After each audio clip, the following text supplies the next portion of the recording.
네, 안녕하세요.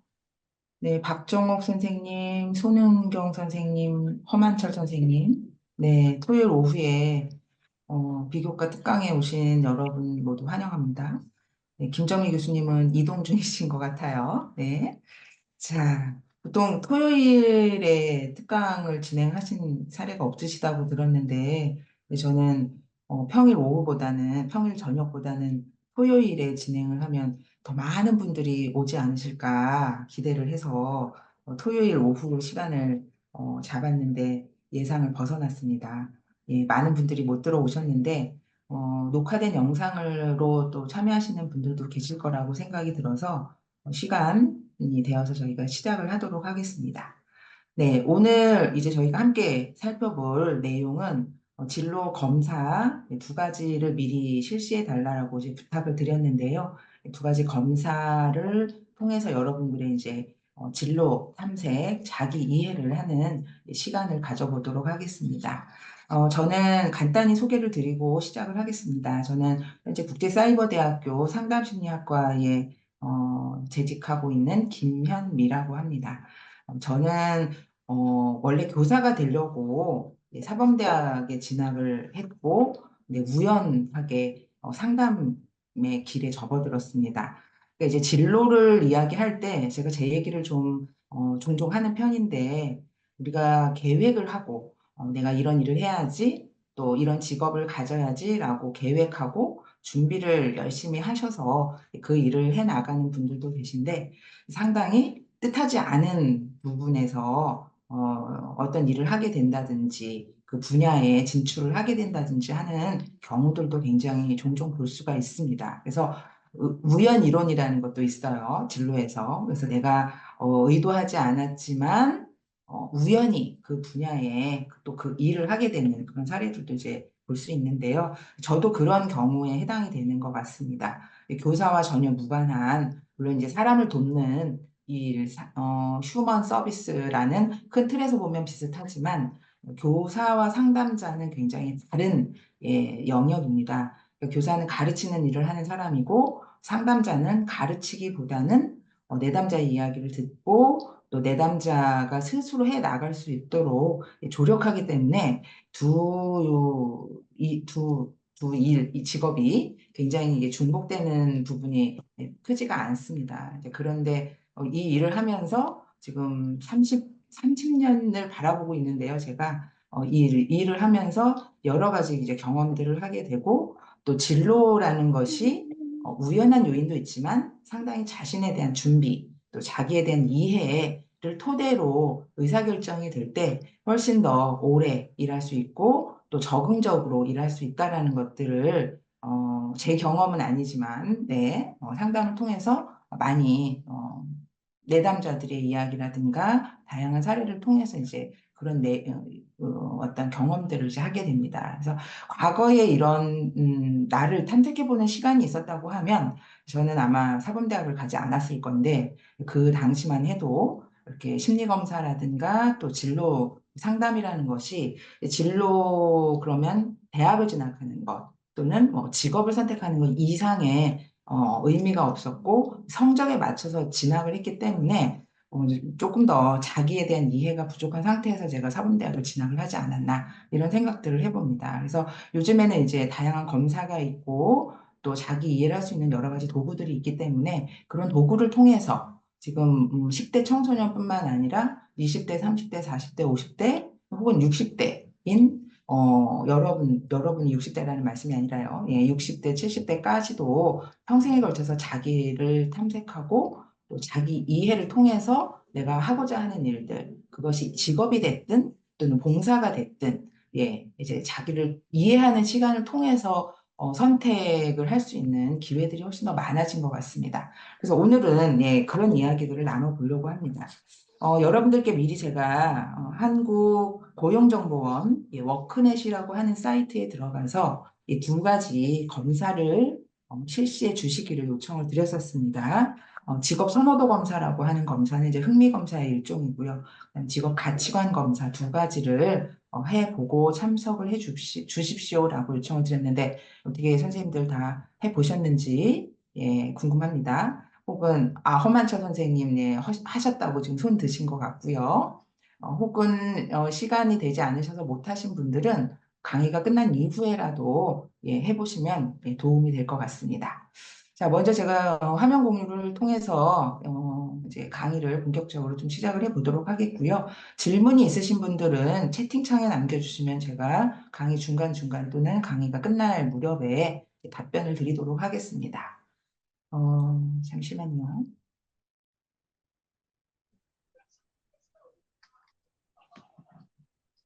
네.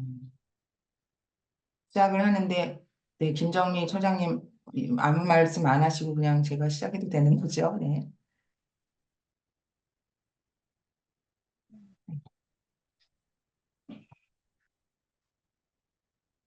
강의는 쉬는 시간 없이 그냥 쭉 진행을 하고요. 조금 2시간이 아니라 조금 일찍 끝내도록 하겠습니다. 괜찮으시죠? 네. 자, 심리검사를 활용한 자기 이해의 진로 탐색. 그래서 이제 세 가지, 제가 크게 오늘 세 가지 말씀을 드리려고 합니다. 첫 번째는 한국고용정보원의 직업 선호도 검사를 어떻게 이해하실 건지, 그리고 두 번째는 직업 가치관 검사. 이것도 마찬가지로 워크넷의 내용을 토대로 설명을 드리도록 하겠습니다. 그리고 마지막으로는 생애 진로 사정이라고 하는 심리검사는 아닌 건데요. 심리검사는 아니지만 상담 장면에서 내담자의 진로 계획을 세우기 위해서 이해하는데 내담자를 평가하는데 활용하는 하나의 어떤 상담 도구라고 보셔도 되는 생애 진로 사정 LCA에 대해서 설명을 드리고 마무리를 하도록 하겠습니다. 자, 인생에서 중요한 세 가지 선택, 이걸 제가 이제 뽑아봤는데, 인생에서 우리가 순간순간 선택을 하고 살아갑니다. 그렇죠? 오늘 아침에도 저는 반찬을 뭘 해 먹을까? 아이들에게 무슨 반찬을 해줄 건가? 또, 내일 뭐, 저녁 가족들과 외식이 있는데, 주로 뭘 먹을지를 고민하고 사네요, 저는요. 하루에도 우리가 수없이 많은 선택을 하고 살아갑니다. 그럼 매일매일의 선택이 있고 순간순간의 선택이 있고 또 한 달, 1년 또는 평생에 중요한 영향을 미치는 선택들을 하게 됩니다. 그 여러 가지 선택들 중에서 가장 중요한 두 가지 선택은 배우자 선택과 진로 선택이라고 생각이 들고요. 거기에 하나를 더 추가하면 가치, 내가 어떤 가치를 가지고 인생을 살아갈 것인가, 삶을 살아갈 것인가 하는 이 세 번째 가치관의 선택이 중요하다라고 저는 생각이 듭니다. 자, 진로 선택과 배우자 선택을 어떻게 우리 학우님들은 잘 하셨습니까? 네, 잘 하셨죠? 또는 잘했지만 또 바꿀 수도 있습니다. 배우자는 웬만하면 저는 안 바꾸려고 하는데요. 진로는 바꿀 수도 있다라고 생각을 합니다. 배우자도 너무 안 맞으시면 물론 바꿀 수 있지만 잘 골라서 처음부터 선택을 잘해서 평생 함께 살아가는 게 참 중요하겠죠. 자, 배우자 선택과 진로 선택이라는 거는 대부분 성인 초기에 이루어집니다. 이제 성인기가 늘어나서 지금은 청소년기도 계속 연장되고 있는 그런 추세이죠. 청년들이 취업이 늦어진다든지 계속 공부를 하고 또 취업이 되지 않고 이러다 보니까 이제 진로 첫 직장에 들어가는 시기가 좀 과거보다는 늦어지고 있습니다. 자, 그렇지만 첫 직장이라는 그 직업을 선택을 하는 그 시기는 대부분 청년기입니다. 배우자를 선택하는 시기도 청년기죠. 이 시기에 내가 어떤 직업을 선택하느냐. 그러니까 진로라는 것 속에는 직업만 있는 것은 아니지만 이제 좁혀서 직업 선택이라고 지금 제가 좀 말씀을 드리려고 하는데요. 이 직업과 배우자를 선택하기 위해서 중요한 것 중에 하나는 나라는 사람에 대한 이해입니다. 요걸 우리가 이제 보통은 청소년기에 하죠. 청소년기에 자아정체감을 확립하면서 내가 어떤 걸 좋아하고 관심이 있고 잘하고 또 나에게 중요한 건 뭐고 내 성격은 어떻고 나는 뭘 좋아하고 싫어하고 이런 부분들에 대한 자기 이해가 전제로 될 때 우리가 학과를 선택한다든지 또 어떤 직업을 선택한다든지 이런 선택의 가장 기초가 됩니다. 그런데 사실 안타깝게도 우리나라 청소년들은 대학 진학을 위해서 열심히 공부에만 매진을 하다 보니 사실 자기 이해를 충분히 하지 못하고 성적으로 대학을 진학하는 학과를 선택하는 경우들이 굉장히 많습니다. 그러다 보니까 실제로 대학에 진학을 해서도 전공이 맞지 않는다든지, 물론 뭐 복수 전공도 있고 전과도 있고 여러 가지 방법들이 있지만 그 처음에 선택하는 그 학과 자체에 대한 학과에 만족하지 못하는 이런 경우들이 굉장히 빈번합니다. 그래서 이 진로를 선택하고 또 배우자 선택에 있어서도 마찬가지로 나는 어떤 사람과 잘 맞는지 또 결혼 생활에서 나는 무엇이 중요한지 이런 부분들은 결국엔 그냥 저 사람이 나를 좋아해 주니까 결혼하는 게 아니라 내가 나에 대해서 잘 알고 있느냐 이것이 매우 중요하다라는 것입니다. 그래서 이런 이제 가치관도 마찬가지고요. 이런 선택들의 중요한 세 가지 선택들 중에서 오늘 우리는 진로에 대한 이야기에 초점을 맞춰서 강의를 진행을 해보려고 합니다. 자, 진로. 진로라는 거는 단순히 직업만을 의미하는 것은 아닙니다. 이제 뒤에서 제가 다시 한번 설명을 드릴 건데요. 이 나무를 이제 놓고 나 자신을 나무라고 가정을 해 보면은 열매나 잎, 물론 열매가 안 열리는 꽃이 피고 열매가 안 열리는 나무도 있죠. 그러니까 이제 잎이나 열매는 우리가 하고 있는 일이라고 비유를 할 수 있을 것 같고요. 줄기 또 가지는 직업을 갖기 위해서 내가 준비를 했던 여러 가지 진로와 관련된 이력들을 줄기라고 볼 수 있습니다. 이 줄기가 잘 왕성하게 자라고 뻗어 나갈 때, 튼튼할 때 열매를 맺을 수 있고 잎이 무성해지고 꽃을 피울 수 있는 거죠. 이제 줄기가 있고요. 그 밑에 뿌리로 자리 잡고 있는 것이 바로 우리 삶이라고 이제 볼 수 있습니다. 근간이 되는 나라는 사람을 지탱할 수 있는 이 흙과 뿌리, 그야말로 이제 이 근간이 되는 이런 부분들을 우리가 이제 뿌리로 설명을 할 수가 있을 것 같은데 이 삶이라는 거, 내가 어떻게 살아왔는가, 나의 삶의 히스토리, 그동안 살아온 이력들, 이런 여러 가지 것들이 기초가 되어서 줄기, 가지, 잎, 열매로 뻗어나갈 수 있다는 것입니다. 그래서 직업을 선택을 한다든지, 또 내가 학과, 또 뭐 어떤 자격증 취득이라든가 이런 여러 가지 진로와 관련된 것들을 계획을 하실 때는 나에 대한 이 뿌리가 되는 나에 대한 이해가 충분히 있을 때 쭉쭉쭉쭉 더 뻗어나갈 수 있는 것이라고 말씀을 드릴 수 있습니다. 자, 그래서 오늘 우리는 이 진로라는 이야기를 할 것이고요. 진로를 이야기할 때 핵심이 바로 자기 이해입니다. 진로 상담을 제가 지금은 뭐 많이 하지 않지만 과거에 청소년 상담 기관에 있을 때는 청소년들의 그 상담 영역에 주된 것이 이제 학업과 진로, 대인관계였습니다. 자, 진로와 관련돼서 이제 상담을 많이 할 때 제가 가장 중요하게 생각한 거는 본인에 대해서 잘 알게 해주는 것이었습니다. 나에 대해서 잘 알게 해주고 그 다음 단계가 직업에 대해서 알게 해주는 거예요. 직업 또는 내담자가 선택할 수 있는 학과, 직업, 또 대학에 대한 객관적인 정보들을 찾고 또 그 정보들을 이제 본인이 활용할 수 있게 도와주는 것. 그러니까 이제 객관적인 자기 이해뿐만 아니라 환경에 대한 이해. 환경이라는 거는 학과가 될 수도 있고 대학이 될 수도 있고 직업이 될 수도 있는 거죠. 그러니까 나에 대한 이해, 지피지기인 거예요. 그렇죠? 자기 이해, 직업에 대한 이해. 그래서 이 두 개를 잘 매칭을 하는 것이 이제 진로 상담의 핵심이라고 생각을 했고요. 그 과정에서 의사결정을 잘 할 수 있게 도와주는데 의사결정을 잘하는 방법이라는 건 결국 정보입니다. 나에 대한 정보, 외부 직업 세계, 학과에 대한 이해, 이런 부분들이 정보인 거죠.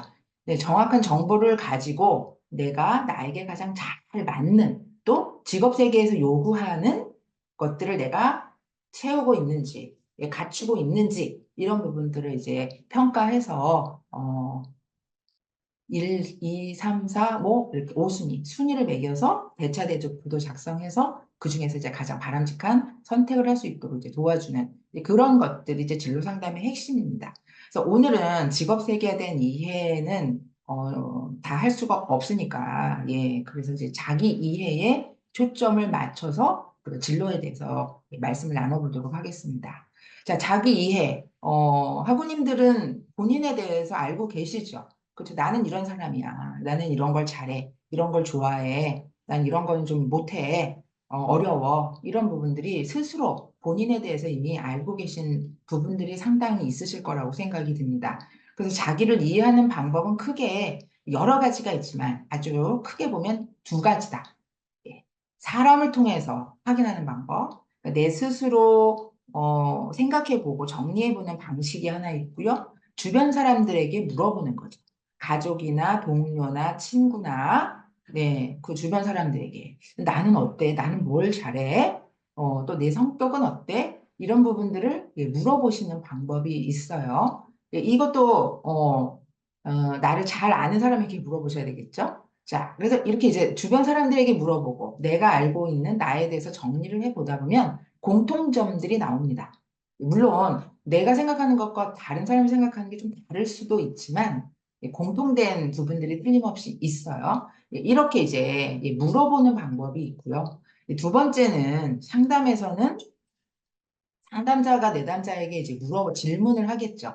자, 네, 일상적으로는 우리가 이제 주변 사람들에게 이렇게 물어보실 수 있고요. 조금 더 객관적으로 나를 이해하고 싶다라고 하시면 이제 검사라는 것을 활용하실 수 있습니다. 심리 검사. 이제 보통 상담 장면에서 쓰는 검사들은 표준화된 검사입니다. 그래서 이제 굳이 표준화라는 말씀을 드리지 않아도 심리 검사라는 것으로 본인을 이해하실 수가 있습니다. 공인된 공공기관에서 사용하는 검사들은 다 표준화 과정을 거친 검사예요. 그래서 누가 어떤 상황에서 쓰셔도 결과가 크게 다르지 않다. 실시자에 따라서 큰 변동이 없다라는 것들입니다. 그래서 여러분들이 손쉽게 고용정보원 그 워크넷이라고 하는 사이트를 통해서 검사를 해보실 수도 있고요. 또 커리어넷이라고 하는 사이트에도 성인들을 대상으로 할 수 있는 검사가 몇 가지 종류들이 있습니다. 이런 이제 검사를 통해서 확인을 해 보실 수가 있습니다. 이런 인터넷 검사들은 비용도 무료일 뿐만 아니라 검사를 한 바로 검사를 하고 나서 즉시 여러분들이 그 결과를 보실 수가 있다는 장점이 있어서 굉장히 손쉽게 접근을 해 보실 수가 있습니다. 자, 그래서 이제 이런 두 가지 방법을 통해서 여러분 자신을 좀 이해하시면 좋을 것 같다. 그래서 표준화 검사를 통해서 우리가 해볼 수 있는 검사들은 굉장히 다양한데요. 적성 검사, 흥미 검사, 성격 검사, 또 가치관 검사, 성숙도 검사, 또는 성인의 경우에는 직업을 내가 전환을 하고자 하는데 전환의 준비가 되어 있는지 이런 것들을 살펴보는 뭐 직업 전환 검사라든가 이런 검사들이 있습니다. 그래서 이 검사를 통해서 본인을 조금 더 객관적으로 살펴보시면 도움이 될 것 같습니다. 물론 심리검사 결과가 100%다 맞는 건 아니에요. 그렇지만 50% 이상은 맞습니다. 그래서 이미 내가 알고 있는 나의 모습을 드러내 주기도 하고요. 또는 내가 잘 몰랐던 부분에 대해서 알게 해주기 때문에 검사를 활용하는 것도 자기 이해에 좋은 방법입니다. 최근에는 이런 심리검사뿐만 아니라 뭐 진로 가계도를 작성을 한다든지 상담 장면에서는요. 또 카드를 분류해 본다든지 카드 소트라고 해서 여러 가지 카드들을 놓고 가치관을 분류한다든지 또 좋아하는, 선호하는 직업들을 분류해 본다든지 이런 방법을 쓰기도 하고요. 또는 뭐 보드게임 형태로 된 이런 프로그램들을 통해서 자기 이해를 할 수 있도록 도와주는 등 다양한 방법들이 있습니다. 자, 우리가 자기 이해를 해야 되는 영역을 이제 좀 짧게 살펴보도록 하겠습니다. 이제 개인과 환경으로 나눠볼 수 있는데요. 개인의 개인적인 특성으로는 인지적인 측면, 그다음에 이제 정의적인 측면, 그리고 신체적인 심체라고 했는데, 이제 그 겉으로 드러나는 것들이죠. 타고난 어떤 외모라든가 신장, 체력, 또 이런 뭐 예체능 같은 경우에는 특히 체육 분야, 뭐 무용이라든가 이런 직업을 선택을 할 때는 이 신체적인 것들이 굉장히 중요합니다. 그래서 이제 이런 부분도 좀 고려를 개인적으로는 할 필요가 있고요. 이왕이면 뭐 농구 선수가 되겠다 하면 키가 큰 사람이 유리하지, 160cm는 굉장히 불리하겠죠? 이런 이제 내담자가 하고자 하는 일들이 어떤 체력적인 것들과도 관련이 있는지도 살펴볼 필요가 있고요. 이제 그 이외에는 인지적인, 그러니까 적성이라든가 기능이라고 되어 있는데 이건 책을 제가 캡처를 한 건데 저는 기능이라는 말보다는 물론 이제 기능도 인지적인 것이긴 하지만 지적인 능력, 이런 부분들이 이제 고려해야 될 부분이고 그다음에 이제 정의적인 부분에서는 성격이나 흥미나 가치관, 이런 부분들을 우리가 탐색을 해서 자기 이해를 하셔서 진로 의사결정에 활용하시면 좋을 것 같습니다. 그다음에 환경적인 특성은 이제 우리 가족이 어떤가, 또 경제력이 어떤가, 또 살아온 환경 배경이 어떤가, 그다음에 그동안 살아오면서 성취한 교육적인 또 뭐 직업적인 성취들은 무엇이었는지, 어떤 경험을 했는지, 또 이제 진로라는 것이 내 개인의 요인이 굉장히 크기도 하지만 사실은 환경적인 요인도 영향을 줄 수가 있습니다.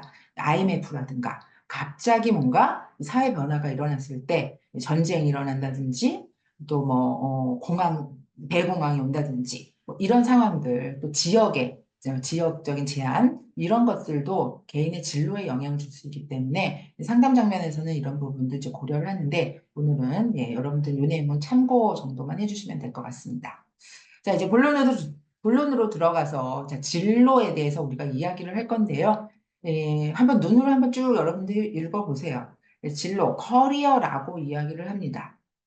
근데 이제 많은 분들이 진로 그러면 직업을 선택하는 것만으로 이해를 하시는데 사실은 진로라는 용어 속에는 직업, 그다음에 개인의 여가, 자원봉사, 또 뭐 그동안 공부해 온 거, 뭐 여러 가지 것들을 다 포함하는 게 진로입니다.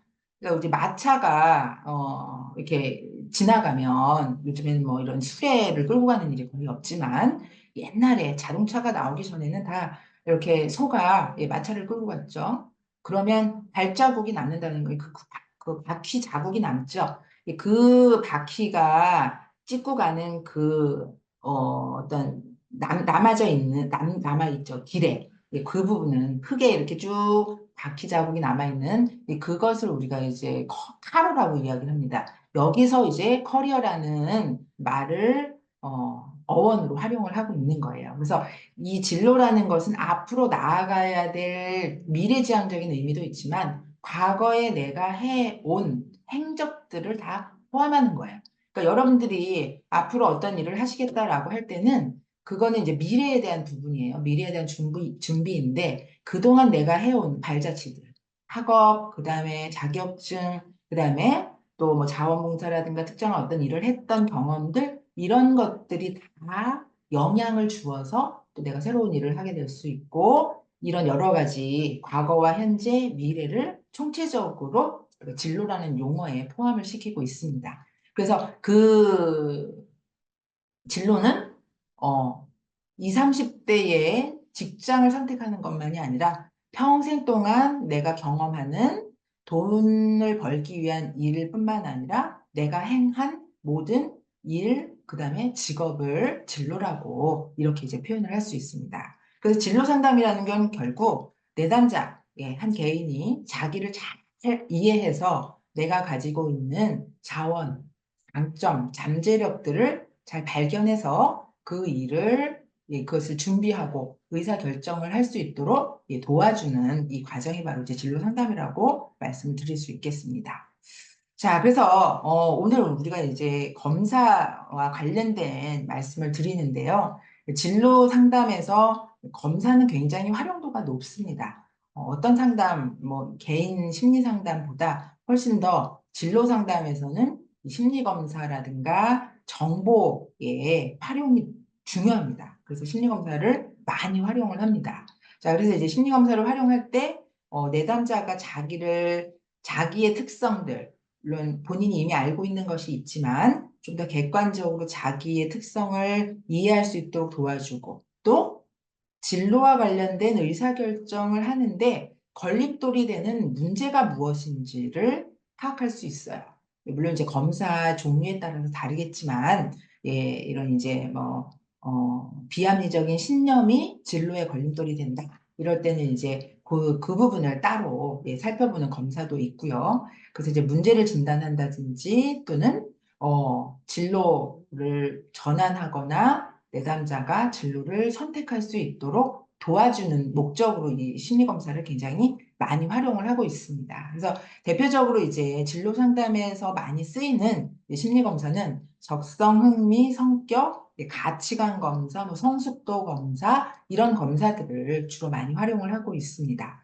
자, 그래서 예, 우리는 공지해 드린 대로 직업 선호도 검사라고 하는 흥미 검사 그리고 가치관 검사 이 두 가지에 대해서 오늘은 중점적으로 말씀을 드려보도록 하겠습니다. 선생님들이 이제 검사를 학우님들이 검사를 해보신 분도 계신데 심리 검사 특히 이제 진로와 관련된 심리 검사는 검사를 하는 자체만으로도 굉장히 의미가 있다라는 연구 결과가 있습니다. 그러니까 내가 나에 대해서 문제 검사 내용 있죠 문항을 체크하면서 생각을 해보는 거예요. 나는 이런 거에 관심이 있었나? 내가 이런 게 중요한가? 라고 하는 이 시간, 검사에 응하는 그 자체가 자기를 돌아보는데 도움이 된다는 것입니다. 그래서 물론 결과도 중요하지만 그 과정에서 여러분들이 여러분 자신을 한번 점검해보고 여러분을 이해하기 위한 노력의 시간이 될 수 있다는 의미에서 진로 심리 검사가 의미가 있다라고 말씀을 드리고 싶고요. 그래서 결과뿐만 아니라 과정에서도 우리가 얻을 수 있는 것이 있다라는 것입니다. 그래서 꼭 한번 해보시기 바랍니다. 지금 이미 방학 중이시잖아요. 그러니까 시간적인 여유도 있으시니까 이렇게 시간이 짧은 검사는 뭐 20분 남짓합니다. 그래서 이렇게 좀 꼭 한번 검사를 해보시면 좋을 것 같고요. 자, 우선, 제가 워크넷에서 이제 성인들이 가능한 검사 목록을 캡처를 해 보았습니다. 자, 여기 보시면은 지금 검사 종류가 꽤 많습니다. 다 무료 검사이고요. 자, 직업 선호도 검사 S형, 직업 선호도 검사 L형이 있습니다. 직업 선호도 검사는 직업 흥미 검사다라고 바꿔서 말씀을 드려도 크게 무방하지가 않습니다. 그래서 선호라는 게 어떤 거예요? 내가 좋아하는 거죠. 좋아하고 좋아하지 않고 더 좋아하는 거. 그렇기 때문에 이걸 우리가 이제 흥미라고 축약을 할 수 있을 것 같고요. S형은 좀 그 단축형이어서 검사 시간이 짧습니다. L형은 60분이나 돼요. 그래서 제가 25분짜리를 그냥 하셔도 된다라고 말씀을 드렸고요. 검사를 하시기 전에 미리 이 검사에 대한 안내를 한번 보실 수 있고 결과가 어떻게 보여지는지를 미리 보시고 검사 실시 클릭을 하시면 됩니다. 비회원으로도 가능하십니다. 자, 그 다음에 내가 구직을 하려고 하는데 이 구직과 관련돼서 준비가 어느 정도 되어 있는가? 어떤 부분에 내가 준비가 좀 미흡한가라는 것을 볼 수 있는 구직 준비도 검사, 그 다음에 창업을 계획하시고 계시는 분들에게 내가 창업을 해서 잘할 수 있는 이 적합하냐라고 하는 창업 적성 검사가 있고요. 그 다음에 제가 두 가지 동그라미를 쳐냈는데요. 직업 가치관 검사, 직업과 관련돼서 나에게 중요한 가치가 무엇인가 라는 것을 살펴보는 직업 가치관 검사가 있습니다. 그리고 나머지는 보시면 영업 직무 역량 검사, IT 직무. 그러니까 이제 요거는 특정한 어떤 직업과 관련된 부분이죠. 영업직, 그다음에 IT직 요런 부분에 기본적인 역량이 있는지를 살펴보면 와 이거 95분이나 돼. 이거 하다가 정말 지치겠는데요. 자, 그다음에 준고령자, 그다음 대학생 진로 준비도 이주민 이제 우리나라로 오신 외국인이죠. 이주민 취업 준비도 검사, 그다음에 중장년 직업 역량 검사, 성인용 직업 적성 검사가 있습니다. 자, 기본적으로 진로 탐색을 할 때 가장 많이 활용되는 검사를 제가 아까 서너 가지를 말씀을 드렸는데 흥미, 적성, 그다음에 가치관, 성격이라고 말씀을 드렸어요. 자, 여긴 성격 검사는 따로 없고요. 자, 적성 검사가 있습니다. 그 성인용 직업 적성 검사가 80분입니다. 그래서 이 검사도 나의 능력에 대해서 살펴보겠다, 보고 싶다라고 하시는 분은 이 검사도 하셔도 괜찮습니다. 근데 제가 시간이 너무 많이 걸리기 때문에 하시라는 말씀을 안 드렸는데 개인적으로 한번 해보시면 좋을 것 같고요. 자, 그런데 이 직업 적성 검사는 한계점이 있어요. 이게 뭐냐면 적성이라는 거는 제가 이제 본론으로 들어가서 이제 말씀을 드릴 건데요. 우리가 적성 검사는 하지 않았지만 적성에 대한 중요성을 아직도 많은 분들이 그래도 능력이 우선이지 이런 생각들을 갖고 계시기 때문에 적성 검사를 해보시는 것도 도움이 될 거다라고 말씀을 드리는데요. 우선은 최근뿐만 아니라 벌써 한 10여 년 전만 해도 제가 좋은 적성 검사를 발견하지 못했어요. 그러니까 80년대, 90년대까지는 제가 청소년 80년대엔 제가 상담을 하지 않았지만 90년대 그리고 2000년대 초반까지만 해도 적성 검사를 지필로 하는 적성 검사를 많이 썼습니다. 근데 어느 시점이 되고 나니까 이게 너무 그야말로 이제 시 세상의 변화에 적절하지 않는 검사인 거예요. 그러니까 계속 심리 검사라는 것이 업그레이드가 되고 새롭게 좀 버전업이 돼야 되는데 그게 되지 않고 별로 개인의 어떤 그 적성을 잘 뽑아낼 수 있는 검사가 없다라는 느낌이 들어서 저는 이제 거의 적성 검사는 하지 않고 오히려 필요하다라고 하면 이제 지능 검사를 했던 기억이 있습니다. 그런데 이 적성 검사를 하고자 하시는 분들은 해보셔도 좋아요. 근데 이 한국고용정보원의 적성 검사는 어떤 특징을 가지고 있느냐 하면요.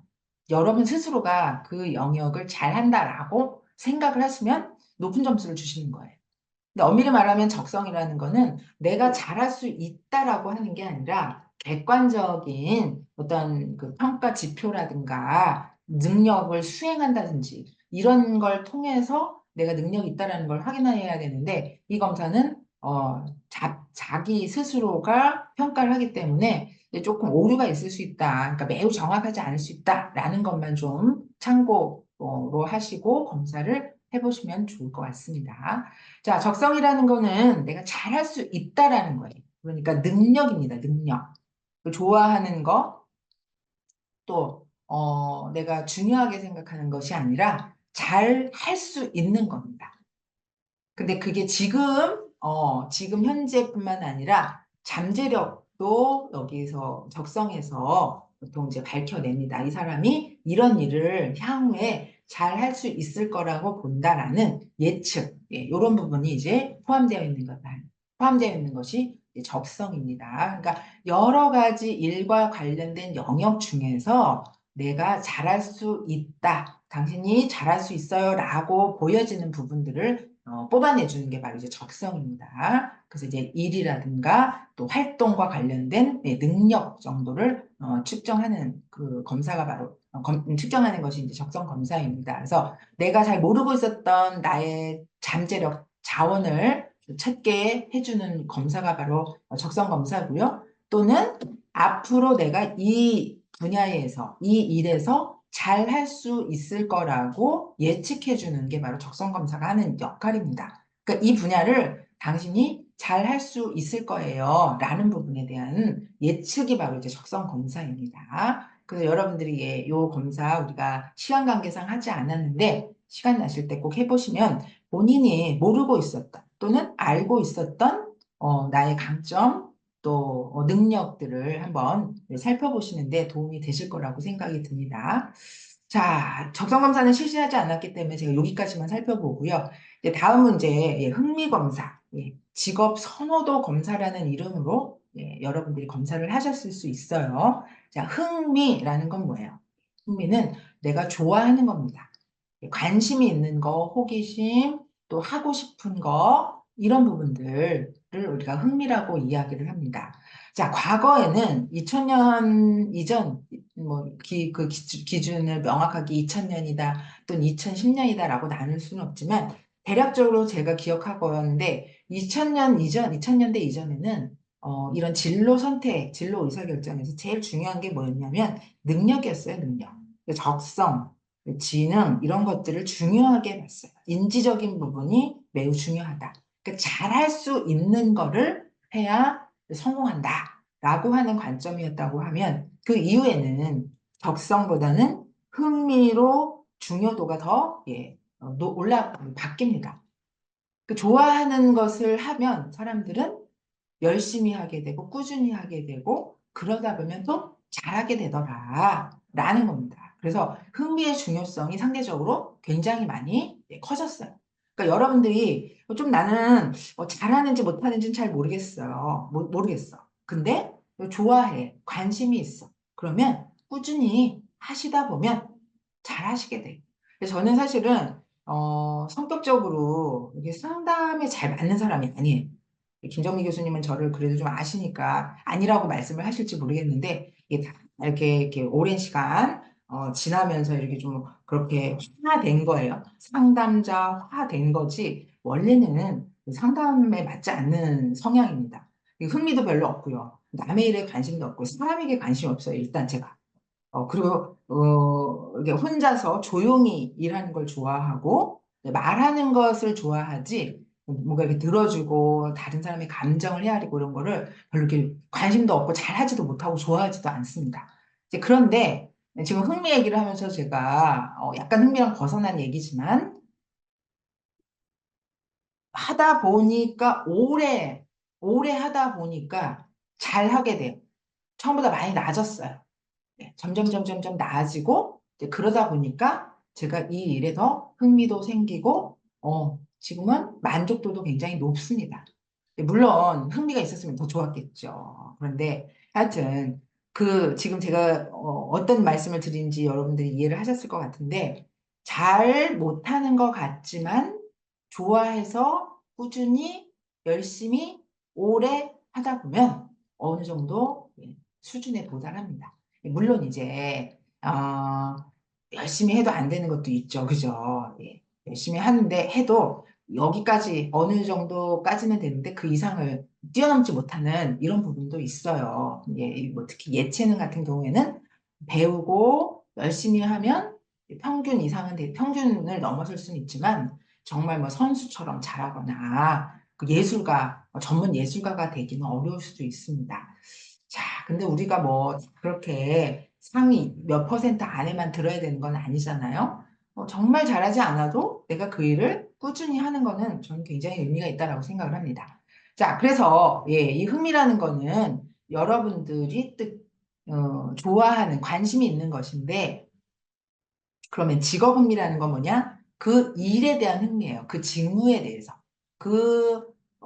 예를 들면 사회복지사 상담자라고 하는 직업에서 하는 업무들, 직무에 대해서 내가 관심이 있고 하고 싶고 좋아하는 이런 성향들을 우리가 이제 직업 흥미라고 이야기를 해볼 수가 있겠습니다.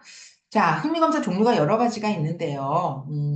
여기 지금 어세스타 스트롱 흥미검사는 온라인 검사, 이건 유료 검사입니다. 예, 홀랜드 검사도 유료 검사, 가이던스에서 나온 홀랜드 검사, 그다음 어세스타의 스트롱 검사 이런 것들은 유료로 검사를 진행을 하셔야 되는 거고요. 이 고용정보원이나 직업능력개발원, 커리어넷이라고 하는 곳에서는 무료로 검사를 할 수가 있습니다. 그래서 청소년과 성인용이 있습니다. 그래서 여기 보시면 직업선호도 검사, 예, 만 18세, 그러니까 이제 20살부터 가능한 거죠. 그래서 활동, 직업과 관련된 그 일과 관련된 활동, 또 내가 잘할 수 있다라고 생각하는지 여러 가지 분야의 직업에 대해서 내가 관심이 있는지 이런 전반적인 것들을 살펴보는 것이 직업 선호도 검사입니다. 중고등학생의 경우에는 직업 흥미 검사라고 해서 이렇게 따로 나이로 구분을 해놓고 있으니까 이제 청소년 자녀가 있으신 분들은 이렇게 워크넷에서 하셔도 되고 청소년은 커리어넷 직업능력개발원에 훨씬 더 많은 자료들이 있습니다. 여기를 활용하시면 더 좋을 것 같습니다. 자, 그래서 이제 흥미검사, 직업 선호도 검사를 이제 하셨다라고 가정을 하고, 이 검사에 대한 기본적인 이해를 제가 이제 설명을 드리는 시간을 가질 건데요. 이 직업 선호도 검사는 홀랜드라고 하는 학자의 이론을 토대로 검사를 구성을 한 것입니다. 그래서 홀랜드 검사의 기본 가정을 짧게라도 좀 이해를 하셔야 되는데요. 자, 이 홀랜드는 모든 사람을, 이 지구상에 존재하는 모든 인간은 이 6개 유형 중에 하나라고 설명을 하고 있습니다. RIA, 앞 글자만 따서 리아색이라고 하는데요. 현실, 탐구, 예술, 사회, 기업, 관습형 중에 하나에 해당이 된다는 거예요. 모든 사람은. 그러니까 여기 이제 학우님들도 나는 탐구형이야, 나는 관습형이야, 나는 사회형이야, 이런 식으로 다 해당이 될 수 있다라는 거예요. 검사를 통해서 이걸 이제 유형을 뽑아낼 수가 있는 것이고요. 자, 그뿐만 아니라 환경. 여기서 환경이라는 거는 뭐냐면 직업입니다, 직업. 요거는 개인, 그다음에 환경은 직업이에요. 자, 직업도 지금 뭐 한국에도 아마 직업의 종류가 15,000종이 넘을 거예요. 그런 많은 직업들을 다 이 6개의 코드에 6개의 유형에 분류를 할 수 있다는 겁니다. 이거는 현실형. 또, 뭐, 교수나 또 연구원이나 이런 직업들은 탐구형. 또 음악가, 미술가, 뭐 예술형. 이런 식으로 다 분류를 할 수 있다는 거예요. 새로운 직업이 만들어져도 마찬가지로 6개의 유형 중에 하나에 포함을 시킬 수 있다는 거예요. 그러니까 개인도 6개의 유형에 포함이 될 수 있고, 직업도 이 유형에 포함될 수가 있어요. 자, 그러면 이제 3번과 4번은 그 내용입니다. 자, 희한하게도 홀랜드가 조사를 해보니까 현실형에 해당되는 직업에 어떤 사람들이 일을 하고 있나 봤더니 현실형의 유형인 사람이 훨씬 더 많더라는 거예요. 다 그런 건 아니지만 100%는 아니지만 많은 사람들이 어떻게 알고 현실형인 사람은 어떻게 알고 현실형 직업을 찾아가서 일을 하고 있더라는 거예요. 탐구형은 탐구형에. 희한하죠? 자, 그래서 불일치하는 경우도 있지만 일치하는 경우가 훨씬 더 많았고, 일치하는 개인의 특성과 이 직업의 유형이, 개인의 유형과 직업의 유형이 일치하면 훨씬 더 만족도가 좋아요. 그리고 더 직업을 오래, 그러니까 이걸 뭐라고 그랬죠? 근속이죠, 근속. 그렇죠? 장기 근속. 더 오래 일을 하더라는 것입니다. 그러니까 더 잘한다, 더 능력이 있다. 그러니까 그거는 뭐 개인차가 있으니까, 뭐 무조건 뭐 잘한다라고 볼 수는 없지만, 뭐 아무래도 맞는 일을 하니까 더 잘할 가능성도 있고, 그렇지만 만족도도 높고, 더 직무 기간도 길더라라는 것입니다. 그러니까 우리는 어떻게 해야 돼요? 그렇죠. 내가 현실형이라고 하면 이왕이면 현실형 직업을 선택하는 것이 더 좋더라라는 것입니다. 근데 제가 앞에서 말씀드렸는데 저는 나오기는 S형이 나와요. 예, 검사를 하면. 근데 사실은 잘 안 맞는 것 같아요, S형이. 예, 그래서, 제가 했을 때 저는 SE가 나왔던 기억이 나고요. 지금은 아마 다시 하면 유형이 이게 바뀔 수도 있을 것 같아요. 이런 심리검사들은 여러분들이 해보시면 바뀔 수 있습니다. MBTI는 안 바뀐다라고 가정을 하고 있죠. 자, 그런데 홀랜드 검사도 바뀔 수 있고요. 가치관도 바뀔 수 있고요. 그래서 여러분들이 의사결정을 하고자 하는 그 시점에 한 번씩 검사를 해보시기를 권합니다. 그러니까 한번 하고 끝내는 게 아니에요. 무슨 말인지 아시겠죠? 자, 그래서 이제 여러분들이 본인 자신을 이해하시고 진로를 또 직업을 선택을 하시면 더 도움이 되시겠다라는 말씀을 드립니다. 자, 그래서 이 6가지 유형에 대해서 짧게라도 이제 설명을 드려보겠습니다. 성격 특성과 그다음에 선호하는 직업 활동, 능력, 그다음에 이 사람들이에게 중요한 삶의 목표, 그리고 피하는 잘 못하니까 하기 싫어하는 거. 이 내용들이 어, 워크넷 사이트에 그대로 들어가 있습니다. 예, 이 부분도 이제 참고를 하실 수 있고요. 자, 그래서 현실형은 굉장히 리얼리스틱, R형이라고 하는데요. 현실적인 사람이라고 설명을 하기에는 조금 무리가 있어요. 예, 그러면 다른 유형은 비현실적이냐 이럴 수 있기 때문에. 예, 그런데 이 현실형이라는 거는 어떤 거냐 하면은요. 예, 변화를 좋아하지 않아요. 그러니까 지금 나에게 주어진 요, 상황들에 굉장히 충실하게 잘 순응을 하는 사람들입니다.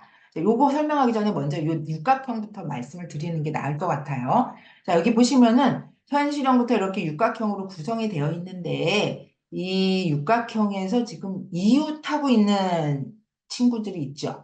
자, 현실형의 이웃은 관습형과 탐구형이에요. 옆에 있다라는 거는 친인척이에요. 가깝다, 유사하다, 비슷한 특징을 가지고 있다라고 이해를 해주시면 되고요. 그 다음에 완전히 대각선에 있는 현실형과 사회형은 완전히 대각선에 있고요. 탐구형과 기업형, 관습형과 예술형은 상극이에요, 상극. 완전히 대각선에 있어요. 그래서 성향에 매우 반대되는 성향이다. 이렇게 이해를 하시면 되고요. 그나마 이제 비껴가는 현실형과 기업형, 현실형과 예술형 이런 부분들은 관련이 그래도 조금 더 있는 유형이다라고. 그러니까 먼 친척이에요. 이거는 가깝지 않아요. 자, 그래서 보시면은요. 현실형과 탐구형, 그다음에 기업형과 사회형으로 나눠보겠는데 요 현실형 탐구형은 사물이에요. 사물. 사물에 집중하는 유형이라는 거예요. 여기 기업형과 사회형은 사람에 집중합니다. 사람 중심이에요. 자, 그 다음에 관습형은 어, 변화를 싫어하고 도구라든가 이런 거를 그냥 잘 다루는 꼼꼼한 이런 사람들이고요. 예술형은 창의적인 사람. 똑같은 걸 싫어하고 계속 변화를 추구하는. 그래서 관습형과 예술형은 아주 극단에 놓여 있는 이런 유형이다라고 말씀을 드릴 수 있겠습니다. 자, 그래서 여기 이제 요 내용들이 다 요약된 정보이고요. 자, 여기 하나씩 이렇게 이제 보시면은요. 자, 현실형은 도구 사용을 아주 잘합니다. 사람을 대하는 것보다는, 그러니까 도구를 대하는 것을, 도구를 가지고 일을 하는 것을 굉장히 좋아해요. 말수가 적어요. 그래서 사회성이 좀 떨어집니다. 그러니까 혼자 조용히 앉아서 기계를 다룬다든지 컴퓨터를 한다든지 물건을 만든다든지 내 몸을 활용한다든지 이런 걸 굉장히 잘하는 사람들이 현실형이에요. 그래서 말을 시키면 말이 굉장히 짧습니다. 그리고 먼저 자기 이야기를 하거나 이러지 않아요. 그래서 전형적으로 현실형이 많은 전공은 공대입니다. 특히 요즘에는 물론 이제 컴퓨터 공학이나 뭐 전자공학이라든가 이런 이제 과들이 공대의 메인이지만 제가 학교를 다니던 80년대 후반에는 기계과가 공대의 핵심이었어요. 계과라고 했는데요.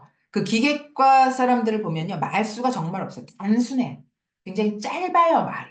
그리고 사람에게 별로 관심이 없습니다. 그냥 기계를 다루고 앉아있는 게 제일 속 편한 거예요. 얘네들은 정직하거든요. 그쵸? 근데 사람은 복잡해요.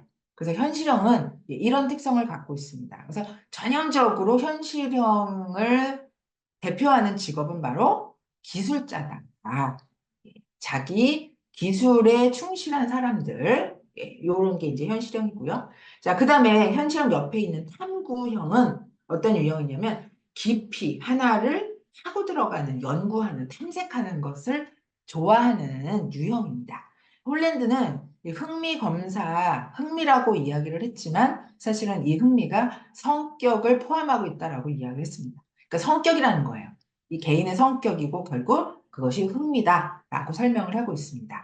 그래서 굉장히 호기심이 많아요. 그리고 분석하는 걸 좋아하고 자기가 관심 있는 분야.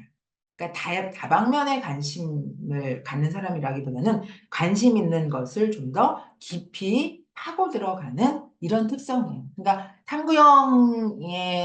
이 나오시는 분들은 끊임없이 공부를 하고 그다음에 청소년의 경우에도 탐구형인 청소년들은 학업 성적이 좋습니다. 공부를 잘해요. 네. 그런데 나서는 거 싫어하고 조용히 혼자 책 읽고 이런 것들을 좋아하기 때문에 연구, 그다음에 또 과학자 이런 분야가 대표적인 직업이라고 말씀을 드릴 수가 있겠습니다. 자, 그런데 제가 이제 이 유형들을 하나씩 다 설명을 드리고 있는데 이제 홀랜드 검사를 하고 나면 대표적인 어, 점수가 이제 쭉 나옵니다. 몇 점, 몇 점, 몇 점 이렇게 쭉 나오는데요. 이 점수 나온 걸 가지고 1등과 2등을 코드로 묶습니다. 두 개를. 근데 전형적으로는 2 코드로 묶고요. 그 다음에 조금 더 나눠서 볼 때는 3 코드까지 봅니다. 그러면 이 내담자가 IR이다. 또는 IC다. 뭐 IS다. IA 뭐 이런 식으로 이제 나올 수가 있어요. 또는 뭐 AI가 나올 수도 있고 CI가 나올 수도 있고 이렇게 조합이 된 두 개, 탐구형과 현실형을 조합해서 나오는 직업이 현실형 직업이 쭉 있고요. 탐구형 직업이 쭉 있는데 이 두 개가 유형으로 묶였을 때 나오는 직업들이 또 꽤 많습니다. 그렇죠. 직업 종류가 많으니까. 그 직업들을 여러분들이 보시면서 이 중에 내가 관심 있는 직업을 더 탐색을 하시고 또 준비하시면 되시는 건데요. 자, 보시면 연구 과학자가 되지 않더라도 기본적으로 이 코드에 I가 들어가는 사람들은 공부를 열심히 합니다. 그 분야에.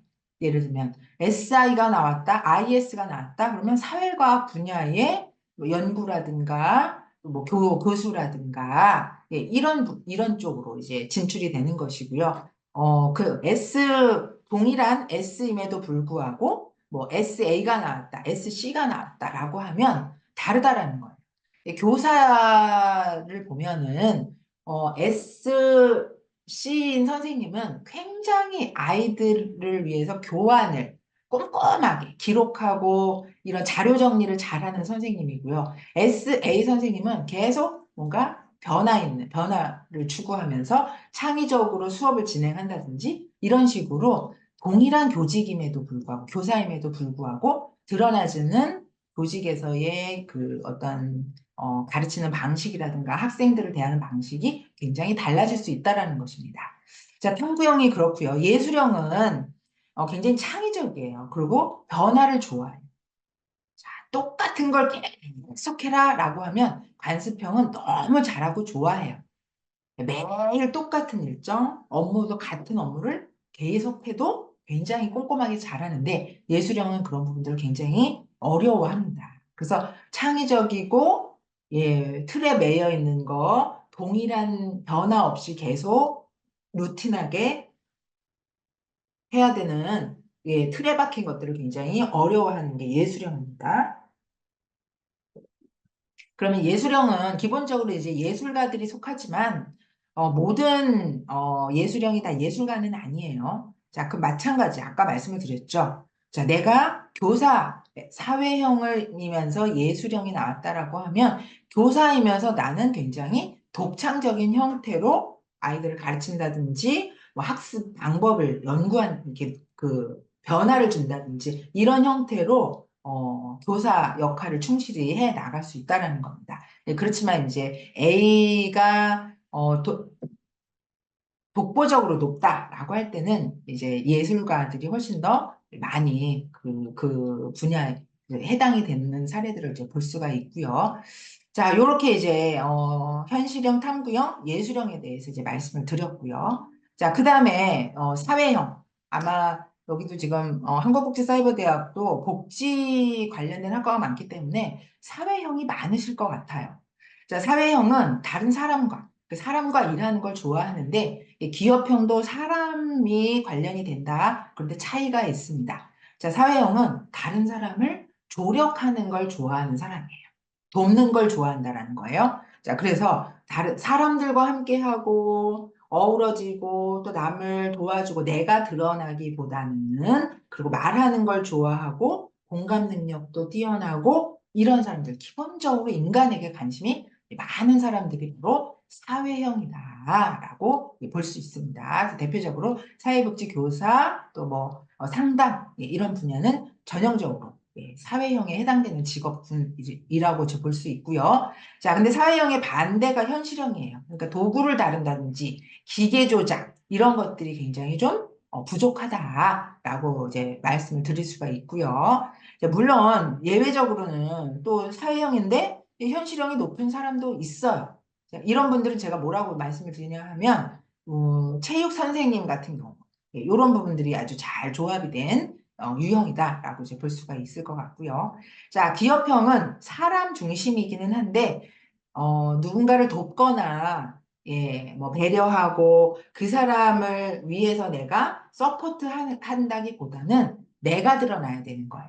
내가 드러나서 앞에 나서고 또 리더십을 발휘하고 이끌고 조직화하고 이런 형태가 바로 기업형이다라고 말씀을 드릴 수 있습니다. 그래서 어, 교사신데 ES가 나오셨어요. 그래서 제가 그랬어요. 빨리 교장, 교감 되셔야 된다. 평교사로 계시면 아마 속 터지실 거다라고 말씀을 드렸던 분도 계신데, 나서시고 또 이렇게 앞에서 끌고, 이런 분들이 이제 기업형에 해당이 된다라고 이제 말씀을 드릴 수가 있겠습니다. 자, 그래서 이제 정치가 경영인, 뭐 법조인 이런 사람들이 또 이제 기업형의 핵심적인 직업이고요. 자, 관습형은 관습. 그러니까 이제 기존에 해오던 룰과 방식을 굉장히 잘 따르는 사람들이에요. 그쵸? 예. 그래서 시간도 잘 지키고, 자료도 잘 꼼꼼히 하고, 그 다음에 매일매일 비슷한 일들을 계속 하는 것을 아주 좋아하고 잘합니다. 그러니까 새로운 일을 자꾸 이렇게 새로운 일이 계속 떨어지거나, 또는 뭔가 아이디어를 내라고 하는 거, 창의적인 아이디어를 내라고 하는 거, 이런 부분들을 굉장히 힘들어하는 직업이에요. 그래서 회계 업무를 한다든지 격리나 회계 업무, 은행원, 그다음에 뭐 사서 이런 직업들이 가장 대표적인 직업이라고 볼 수가 있겠습니다. 자, 그래서 여기 이제 보시는 것처럼 뭘 좋아하는지, 어떤 활동을 좋아하는지, 그리고 능력적인 면에서는 무엇을 잘하는지 이런 부분들을 이제 고려를 해 볼 수가 있습니다. 자, 그래서 6가지 유형에 대해서 이제 설명을 드렸고요. 학우님들이 하신 그 직업 선호도 검사는 결과가 이제, 결과를 이제 보셔야 되잖아요. 결과를 이해하셔야 되잖아요.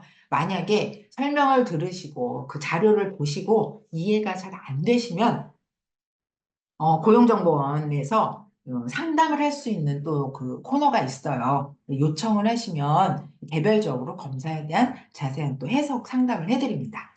자, 우리가 심리검사를 이해하기 위해서는 기본적으로 원점수, 그 다음에 표준점수, 뭐, 백분위 점수, 이런, 약간의 그 통계적인 개념을 좀 이해를 하실 필요가 있어요. 자, 100명을 기준으로 했을 때, 이런 검사는 이 정규 분포 곡선이라는 거를 이루게 됩니다. 자, 평균이 50이고요. 50보다 위쪽으로 50, 60, 70 이런 식으로 점수가 높아지는 오른쪽으로 가면 점수가 높아지는 거고요. 왼쪽으로 가면 점수가 낮아지는 거예요. 자, 100명 중에 여기 보세요. 34, 34 이렇게 되어 있잖아요. 그 40점에서 60점에 68명이 들어와 있다라는 거예요. 그러니까 대부분의 사람은 40점에서 60점에 속하는 것이고요. 40점 이하를 받은 사람은 16%, 60점 이상인 사람이 16%다. 이렇게 표준 점수로 이해를 하시면 돼요.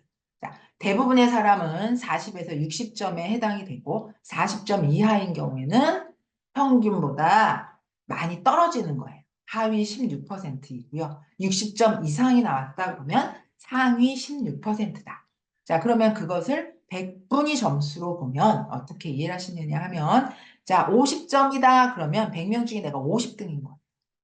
자, 그 다음에 여기 45점이다 그러면 뒤에서 나보다 못한 애들이 30명이라는 거예요. 그러니까 나는 지금 70등인 거예요. 무슨 말인지 아시겠죠? 100명 중에 70등.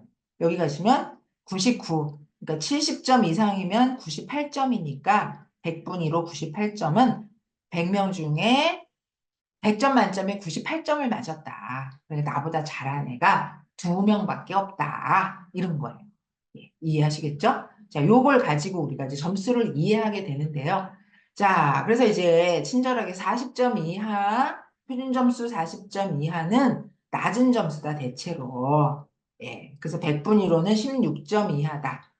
그러니까 뒤에서 16등이다라는 거예요. 전체로는 한 84등 정도 되겠죠. 자, 그다음에 41에서 59점에 대부분의 사람이 여기 41에서 59점, 40에서 60점 사이에 대부분의 사람들이 들어와 있고 그럼에도 불구하고 여기 40점에서 45점 사이보다는 50점, 55점, 60점으로 갈수록 내 그 100명 중에 순위가 올라가는 거죠. 자, 그렇게 이해를 해주시면 될 것 같고요. 60점 이상이면 내가 앞에서 15등, 16등 정도를 했다라고 보시면 됩니다. 그래서 60점 이상이 되면 대체로 높은 편이다. 이렇게 이해를 해주시면 돼요. 자, 샘플에 나와 있는 이 피검자는 흥미 코드가 ES로 나왔습니다. 진취형이고 사회형이에요. 이분은 사람에 대한 관심이 많은데 앞에 나서 그 다른 사람을 도와주는 것도 관심이 있지만 내가 조직화를 한다든지 이끈다든지 이런 분들 시의원 이런 거 하셔야 돼요. 네. 또는 아니면 기관장을 한다든지 사회복지 시설에 기관장을 한다든지 뭐 이런 이제 코드로 이제 보여집니다. 자, 그래서 이분은 지금 원점수라는 거는 뭐냐면 내가 맞은 개수인 거예요. 문항 중에서 여러 개의 문항이 있는데 35개 문항 중에서 내가 9개가 해당이 되었어. 5개가 해당됐어. 라고 하는 게 원점수입니다. 원점수는 별로 의미가 없어요. 자, 이 원점수를 표준 점수로 환산을 해야 나의 정확한 내 나이 또래에 내가 어느 정도 위치에 해당이 되는가를 볼 수가 있기 때문에 원점수는 무시하시고 표준 점수를 보시면 됩니다. 자, 여기 표준 점수는 요걸 이야기하는 거예요. 30, 40, 45, 50, 55, 60, 70. 요것을 의미하는 거예요. 그래서 이분을 딱 보시니까 어떠세요? 눈에 두드러지는 게. 자, 그렇죠. 진치영이 74점. 와, 거의 1등이에요. 거의 만점을 맞으신 거예요. 그 다음에 사회형도 60점이 넘었기 때문에 63점이면 요 정도 되겠죠. 그러면 대충 한 80, 한 6등 정도 될 것 같아요. 86점 정도 될 것 같아요. 그러면 상위 13, 14%, 13% 정도 될 것 같습니다. 그래서 진치형과 사회형으로 이분의 코드가 나왔다라고 이제 볼 수 있고요. 자, 이분이 제일 취약한 거는 뭐예요? 예술형입니다. 이분은 창의성은 떨어지세요. 그런데 나머지 뭐 간수평이 54점 정도 되면 낮지 않기 때문에 뭔가 체계적으로 문서라든가 뭐 이렇게 자료를 정리하거나 관리하거나 이런 부분들은 크게 어려움이 없으셔요. 그래서 ES 유형에다가 간수평도 적절한 수준이기 때문에 이분은 정말 딱 시설장으로 딱이신 분인 것 같다라는 느낌이 들어집니다. 자, 여기까지가 이제 흥미검사, 직업 선호도 검사에 대한 부분이었어요. 그래서 여러분들이, 제가 잠깐, 공유를 잠깐 다시 해보겠습니다. 자, 아이고, 죄송합니다. 음, 제가 그 사이트를 열어놨는데요. 네, 이 성인 대상 검사, 워크넷에 들어가시면 이렇게 이제 뜨죠. 그래서 여기서 성인용 심리검사, 해서 이렇게 아까 리스트를 제가 보여드렸던 것처럼 여기 들어가셔서 검사 실시 누르시면 되시고요. 검사 예시가 나와 있는데 보시면은 이제 제가 요거 다 캡처를 한 거예요. 자, 방금 봤던 그 피검자 ES가 나온 이분은 육각형 그림을 이렇게 점수로 나타내니까 요런 모양이 되는 거예요. 자, 점수가 높다라는 것은 능력을 의미하는 건 아니에요. 그런데 얼마나 이 사람이 이 영역에 대한 흥미가 명확하냐라는 것입니다. 저는 검사 결과를 보면서 점수가 높은 것이 있는 게 훨씬 더 좋아요. 전체적으로 40, 42, 41, 37, 39, 35 이러면 물론 코드는 SA 이렇게 나올 수가 있어요. 그렇지만 변별이 안 되는 거예요. 차이가 별로 없다라는 거예요. 그거는 자기에 대한 이해가 명확하지 않다라는 거예요. 다 그저 그래요. 이것도 뭐 싫지도 좋지도 않고 그냥 보통이에요. 다 보통에 누르면 점수가 어떻게 되느냐? 다 거기서 거기 낮은 점수이면서 다 거기 몰려 있어요. 30점대에 몰려 있어요. 또 높은 점수인데 다 점수가 비슷해요. 이런 분들은 어떤 분이냐면 낮은 점수인데 점수가 뭐 30점대로 다 비슷비슷한 사람들은 그 흥미가 거의 없는 거예요. 약간 무기력하고 우울하고 의욕이 없는 상태이고요. 모든 점수가 다 높다.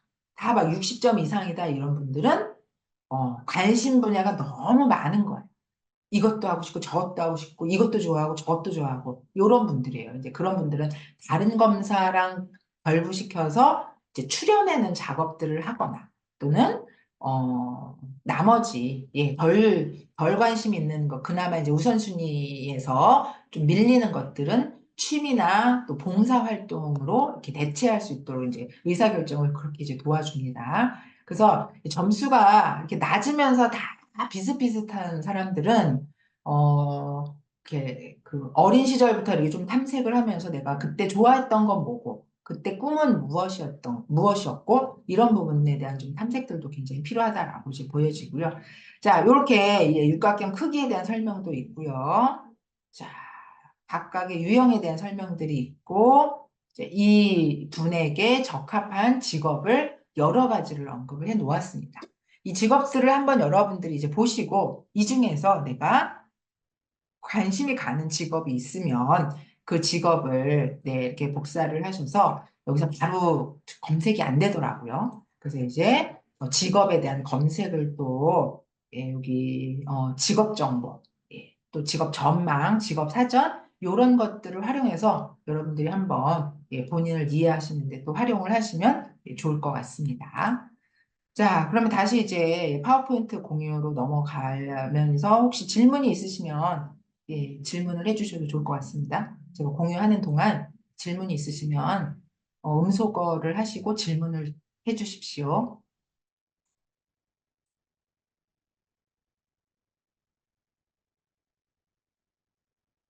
질문이 없으십니까? 자, 그러면 어, 직업 가치관 검사로 넘어가 보도록 하겠습니다. 자, 가치관, 나에게 중요한 가치가 무엇이냐를 살펴보는 게 이제, 가치 검사인데요. 직업 가치관은 내가 선택하고자 하는 직업과 관련돼서 중요한, 신념, 가치, 믿음이 무엇인지를 살펴보는 검사가 바로 이제 직업 가치관 검사입니다. 자, 여러분들에게는 직업과 관련해서 어떤 가치가 중요하신가요? 그러니까 검사를 해보시면 나올 수도 있고요. 또 검사를 하지 않아도 나는 이런 게 중요해 라는 것을 평소에 어떤 의사결정을 하실 때 또는 행동을 하실 때 분명히 그 가치관에 영향을 줄 수 있을 거라고 생각을 합니다.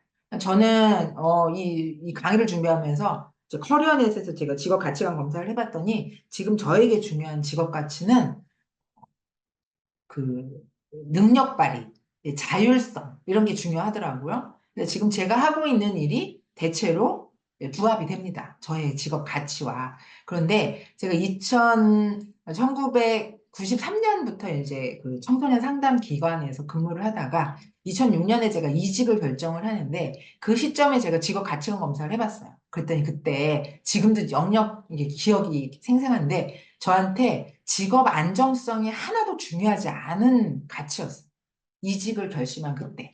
그래서 제가 프리랜서를 하겠다라고 결정을 하고, 그러니까 사실 프리랜서는 굉장히 불안정한 상태인 거죠. 급여가 매달 얼마를 벌지도 모르겠고, 매번 그 수입이 달라질 수 있고, 이런 상황에서 그 안정성이 중요하다라고 하면 제가 프리랜서를 하기가 어려웠을 것 같아요. 직장을 그냥 계속 다녔을 것 같아요. 그런데 그 안정성이 굉장히 중요하지 않은 상태였고, 근데 지금 최근에 이제 나이가 들어서 다시 한번 검사해 보니까 직업 안정성도 저한테 중요한 가치더라고요. 그러니까 이 가치라는 것도 연구 불변한, 변하지 않는 것이 아니라 바뀝니다. 수시로 바뀌지는 않지만 어느 시점이 지나고 또 꽤 오랜 시간들을 지내다 보면 현재 하고 있는 일과 관련해서 내가 경험을 하다 보면 나한테 내가 여기서 일을 하고 있는데 이런 자율적인 의사결정을 하는 게 굉장히 중요하구나 라는 거를 알게 되시는 순간이 찾아올 수 있어요. 이제 그럴 때 이직을 하시거나 아니면 뭔가 다른 변화를 모색하게 되실 거라고 생각이 듭니다. 그래서 이렇게 이제 가치관이라는 게 한순간에 형성된 것이 아니라 쭉 살아오면서 어떤 경험을 통해서 형성이 되고 또 그 가치관도 변화될 수 있다라고 말씀을 드릴 수 있고요. 자, 이 워크넷의 그 직업 가치관 검사는 13개의 요인으로 가치를 설명을 하고 있습니다. 물론 직업 가치라는 게 13개 이상입니다. 굉장히 많은 가치들이 있습니다. 그렇지만 그걸 다 측정을 할 수가 없기 때문에 대표적인 가치 13개를 측정하는 내용으로 이제 구성이 되어 있습니다. 자, 그래서 여러분들이 중요하게 생각하는 직업에서 일상생활이 아니라 일에서 중요한 나의 가치가 무엇인지를 살펴보시는데 이 검사가 도움이 되실 거라고 생각이 들고요. 또 여러분들이 만약에 검사를 하시기 전에 내가 은퇴 이후에 또는 지금 전환을 하고자 하는 상황이라고 하면 그 직업을 한번 염두에 두고서 검사를 해보세요. 나는 노인복지 전문가가 되고 싶어 라고 생각하고 검사를 하시고 이 직업과 나의 가치가 부합되는지에 대해서도 한번 살펴보시면 도움이 될 것 같습니다. 자, 직업 가치관 검사가 청소년용은 한국직업능력개발원에서 실시를 하시면 되고요.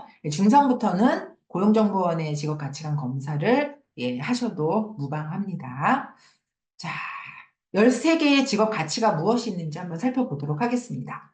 자, 이 내용을 보시면서 여러분들이, 나는 저게 중요해. 라는 것들도 검사 못지않게 중요한 의미를 가질 수 있을 거라고 생각이 들어서 한번 보시면서, 나 이게 중요해. 라는 것들을 한번 체크해 보셔도 좋을 것 같습니다.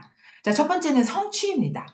그러니까 외적인 뭐 보상이나 이런 것보다 내 스스로 이걸 하면서 만족스럽고 하고 있어 라고 하는 굉장히 이게 내적인 성취감인 거예요. 그쵸?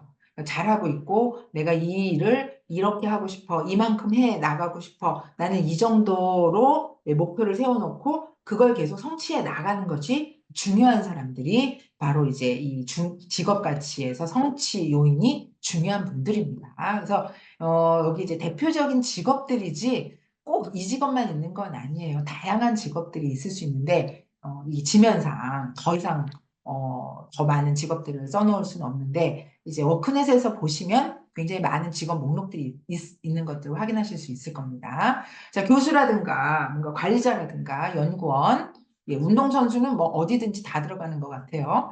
자, 그 다음에 봉사.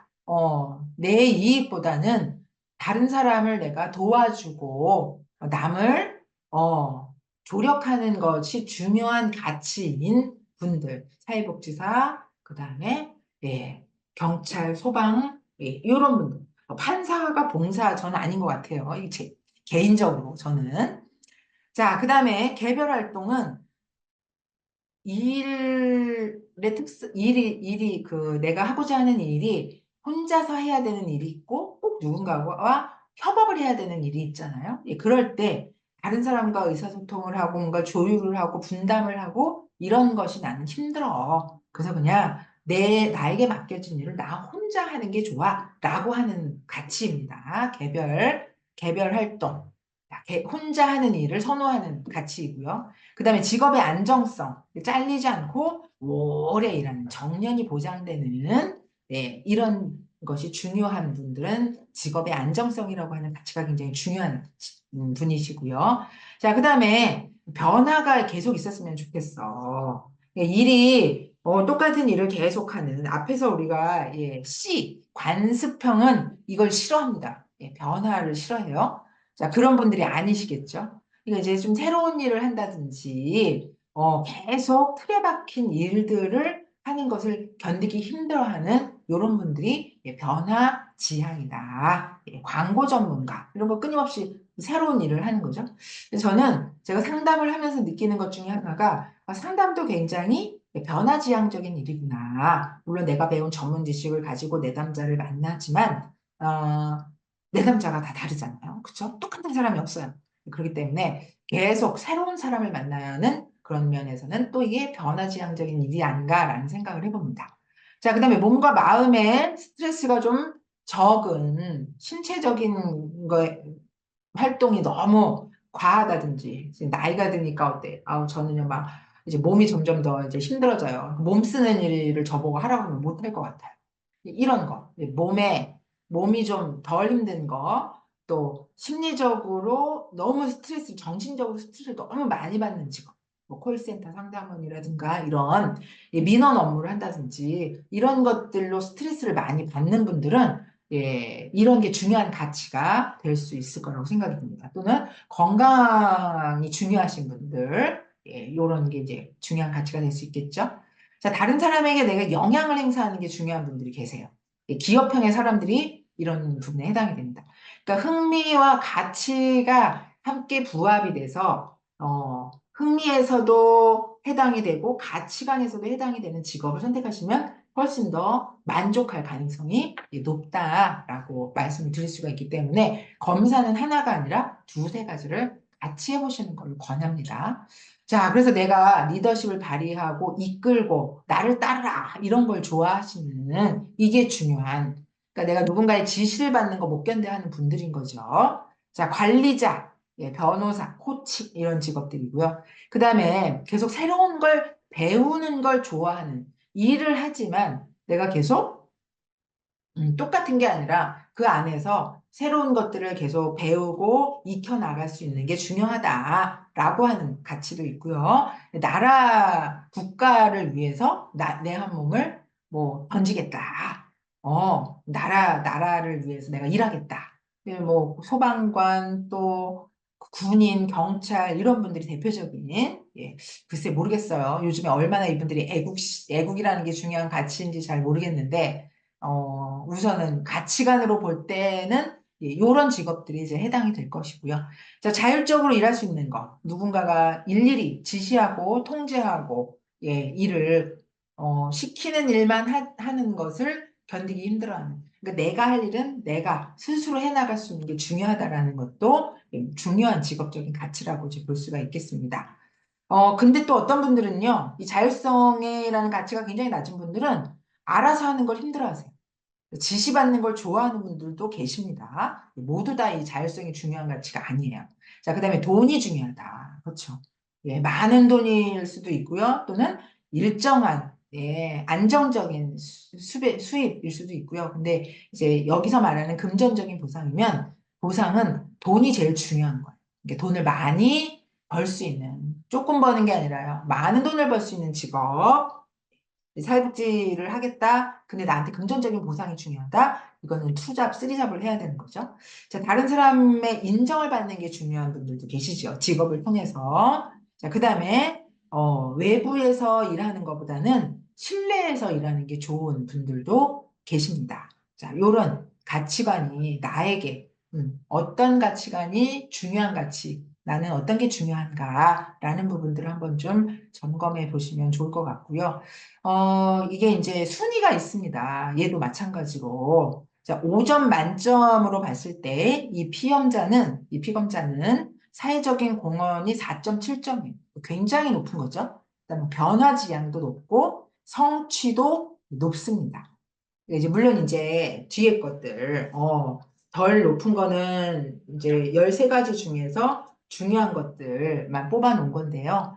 하나도 안 중요한 거 빵점짜리도 있을 수 있습니다. 자, 여기 보시면은 사회적 공헌 변화 지향 성취가 중요하기 때문에 자, 이분에게 권할 수 있는 직업들이 이제 추천이 될 수 있다는 거예요. 자, 경제적인 보상이 안 중요한 건 아니지만 덜 중요하고 그다음에 이분한테 자율성이나 직업의 안정은 그닥 중요하지 않더라라는 것입니다. 그러니까 정년이 보장된다든지 뭐 정규직이어야 한다든지 이런 게 중요하지 않아요. 그러니까 프리랜서라든가 뭐 계약직이라든가 또 정년이 보장되지 않아도 나는 사회에 공헌할 수 있고 내가 새로운 것들을 계속 할 수 있는 그리고 내 스스로가 성취감을 느낀다면 나는 괜찮다라는 가치를 가지고 계신 분이라고 이제 보여집니다. 그래서 이분의 이제 원점수는 이렇게 쭉 5점 기준으로 했을 때 나와 있고요. 자, 표준 점수로 보시면 사회적 공헌이 66점. 표준 점수는 60점 이상이면 높은 거라고 말씀드렸잖아요. 그래서 사회적 공헌, 변화 지향, 그 다음에 경제적 보상, 일과 삶의 균형, 이게 이분께 아닌가 봐요. 경제적 보상하고 성취가 순위가 바뀐 것 같은데 그래프를 잘못 그렸나 봐요, 위에서. 자, 요 두세 가지가 이제 중요하다. 어, 그쵸? 경제적 보상이 성취보다 낮은 걸로 아는데 그래프에서는 성취가 높게 나왔어요.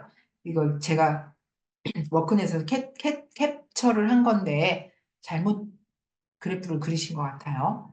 자, 그래서 여기 최상, 상, 뭐 이런 식으로 이제 표시가 되고 있고요. 그래서 사회적인 공헌, 변화 지향, 경제적 보상이 중요한데 자꾸 여기 성취라고 되어 있네. 이게 잘못된 거네요. 자, 그 다음에 하위로는 직업의 안정, 자율, 사회적인 인정은 중요하지 않다라고 하위 직업 가치관을 이렇게 이제 1, 2, 3순위 상위, 하위로 이제 그 결과를 기술을 해주고 이 결과에 따른 직업들을 뽑아서 설명을 하고 있습니다. 그래서 이제 여기까지가 이제 워크넷의 고용 직업 선호도 검사 그리고 직업 가치관 검사에 대한 설명이었습니다. 그래서 여러분들 이제 제가 설명을 드리는 것보다 거기 워크넷에 훨씬 더 자세하게 나와 있기 때문에 그 자료들을 찬찬히 읽어보시고 또 그 직업에 대한 정보들을 찾아보시면 도움이 되실 거라고 생각이 듭니다. 자, 마지막으로 LCA, 라이프 커리어 어세스먼트는 심리검사는 아닙니다. 예, 심리검사는 아니고요. 어, 번역을 하자면 생애, 진로, 사정입니다. 그 상담 장면에서 상담자가 내담자에 대해서 이해하기 위해서 평가하기 위해서 내담자의 생애, 그러니까 살아온 어떤 경험들, 그다음에 일상생활 이런 부분들에 대해서 진로와 연결해서 평가를 하는데 사용하는 어떤 도구다라고 이제 보시면 될 것 같아요. 그래서 크게는 세 가지 영역으로 이제 질문을 던지게 됩니다. 진로 경험, 직업뿐만 아니라 교육받은 것, 그 다음에 또 뭐 아르바이트, 인턴, 뭐 여러 가지. 그 다음에 이 사람이 뭐 학원을 다녔던 경험들, 여러 가지 경험들, 일과 관련된 경험들을 이제 한 축으로 두고 있고요. 그 다음에 두 번째는 하루하루 일상을 어떻게 살고 있는가. 그 다음에 세 번째는 나의 강점과 약점이 무엇인지를 물어보는 요 시간을 통해서 요 세 가지 탐색을 통해서 이 내담자의 생애 진로 주제라는 것을 이해하고 명료화해서 진로 의사결정을 할 수 있도록 도와주는 이런 이제 상담의 도구라고 보시면 될 것 같습니다. 이 부분을 제가 왜 가져왔냐 하면 심리검사와 아울러서 여러분들이 여러분의 진로를 계획하시면서 이런 작업들을 해보시면 좋겠다라는 말씀을 드리고 싶어서 오늘 가지고 왔어요. 첫 번째는 진로 경험입니다. 직업과 관련해서 그동안 살아오시면서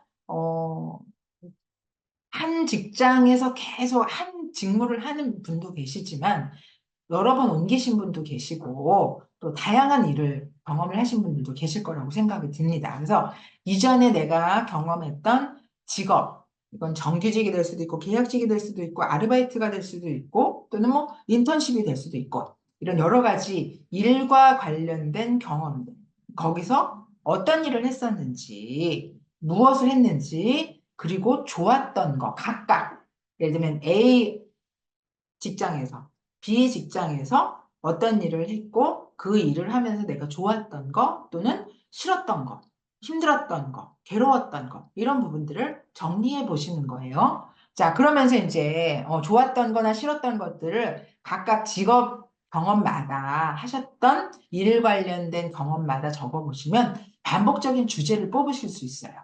직업에 대한 경험이 없다 그러면 내가 그동안 집에서 맡아서 했던 역할, 뭐 책임 이런 부분들을 정리를 해 보셔도 좋습니다. 자, 두 번째는 교육과 관련된 경험이에요. 초중고등학교 다니면서 뭔가 학원을 다니거나 또 자격증을 공부했거나 또 대학의 전공이라든가 이런 여러 가지 것들 여러분들이 이제 배운 경험들이 무엇이 있었는지 그때 내가 좋았거나 싫었던 점이 뭔지 또 학교 다니면서 잘했던 좋아했던 과목은 무엇이었는지, 어떤 환경에서 더 공부가 잘 되고 좋았는지, 이런 이제 뭔가 배우고 익힌 경험에 대해서 한번 정리를 해볼 수 있고요. 자, 세 번째는 여가 시간을 어떻게 보내는지.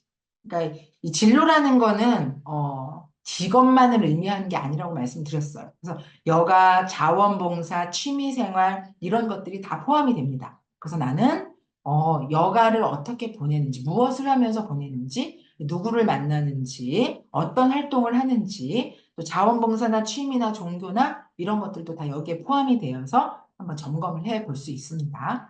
자, 두 번째는 전형적인 하루, 그러니까 하루 일과를 어떻게 보내고 있는가. 그러니까 이 하루 일상을 점검을 해보면 하루의 삶이 나 스스로 알아서 독립적으로 움직이는지 아니면 누군가에 의해서 자꾸 뭐 일어나는 거 깨워야 일어나고 뭐 하라고 해야 하는지 이런 나의 어떤 그 일상의 이 주도권, 이 주체가 누구인지를 우리가 이제 살펴볼 수가 있고요. 그래서 이제 내 하루하루를 내가 좀 조직화해서 루틴하게 살고 있는지 아니면 그냥 그때그때 뭔가 이렇게 변화무쌍한 삶을 살고 있는지 이런 것들도 진로와 관련돼서 우리가 지금 고려해 보아야 될 사항이기 때문에 전형적인 일상적인 하루 일과에 대한 탐색도 도움이 될 수가 있고요. 자, 세 번째는 내 스스로 생각하는 강점과 약점에 대해서 적어보는 것입니다.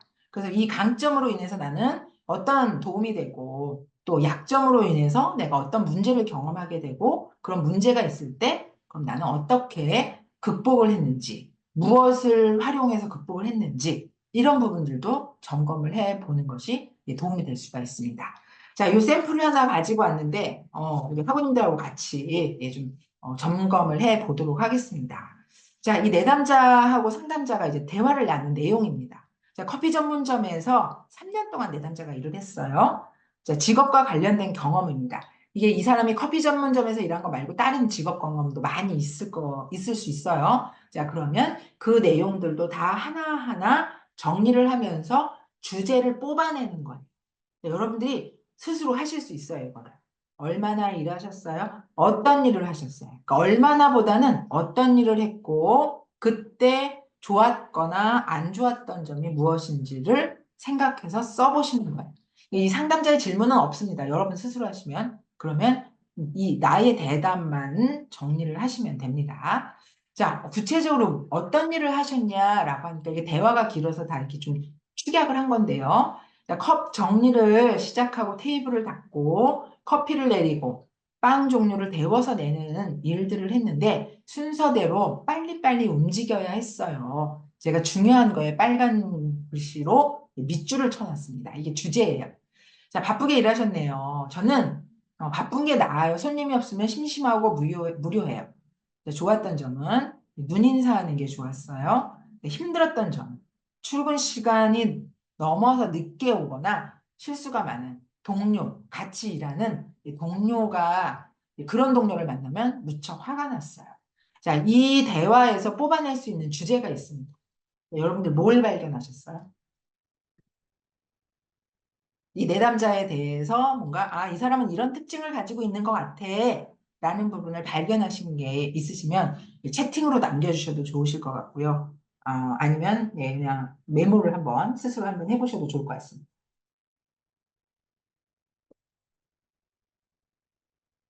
제가 약간 감기 기운이 있어서 목이 자꾸 갈라지려고 해서요. 자, 채팅에 남기신 분이 없으시네요. 자, 이 내담자는 순서대로 일을 하는 걸 좋아해요. 순서대로 이런 말을 본인이 했어요. 그리고 어떤 일을 할 때 좀 이렇게 목록으로, 요거 이렇게 해야 되는구나. 이런 거를 적지는 않았지만 그런 목록대로, 이렇게 순서대로 이렇게 좀 체계적으로 움직이는 걸 좋아하는 사람인 것 같아요. 자, 그 다음에 무료한 거를 싫어했어요. 자, 어떤 사람은 손님이 없으면 오히려 좋아요. 네, 스마트폰 보고 앉아서 내 시간 보내고. 근데 이분은 손님이 없는 게 오히려 더 심심하고 무료하다. 그러니까 뭔가를 계속 이렇게 움직이고 하면서 활동하는 걸 좋아하는 사람으로 좀 보여집니다. 자, 그 다음에 늦게 오는 거, 이런 거 뭐예요? 책임감 없는 거잖아요.